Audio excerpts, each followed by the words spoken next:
দেশের সব জেলার উপর দিয়ে বইছে মৃদু থেকে মাঝারি তাপপ্রবাহ। তবে এই অবস্থার মধ্যেই রংপুর, ময়মনসিংহ ও সিলেট বিভাগে বৃষ্টি অথবা বজ্রসহ বৃষ্টি হতে পারে। ২৬ এপ্রিল শনিবার আবহাওয়ার পূর্বাভাসে এ তথ্য জানানো হয়েছে। পূর্বাভাসে বলা হয়েছে, লঘুচাপের বর্ধিতাংশ দেশের দক্ষিণ পশ্চিমাঞ্চল হয়ে ভারতের পশ্চিমবঙ্গ থেকে উত্তর বঙ্গোপসাগর পর্যন্ত বিস্তৃত রয়েছে। এ অবস্থায় শনিবার সকাল ৯টা থেকে পরবর্তী ২৪ ঘন্টায় রংপুর, ময়মনসিংহ ও সিলেট বিভাগের দু এক জায়গায় অস্থায়ীভাবে দমকা হাওয়া সহ বৃষ্টি অথবা বজ্রবৃষ্টি হতে পারে। দেশের অন্যত্র অস্থায়ীভাবে আংশিক মেঘলা আকাশ সহ আবহাওয়া প্রধানত শুষ্ক থাকার সম্ভাবনা রয়েছে।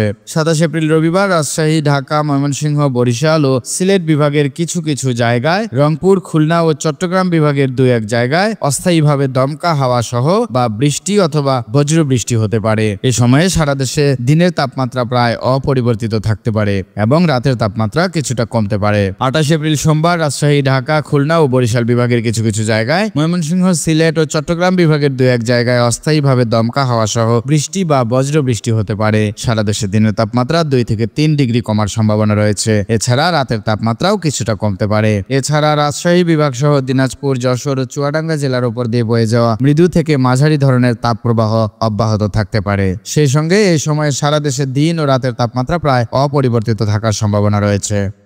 আইজামান চমক, নিউজ ডেস্ক, ঢাকা।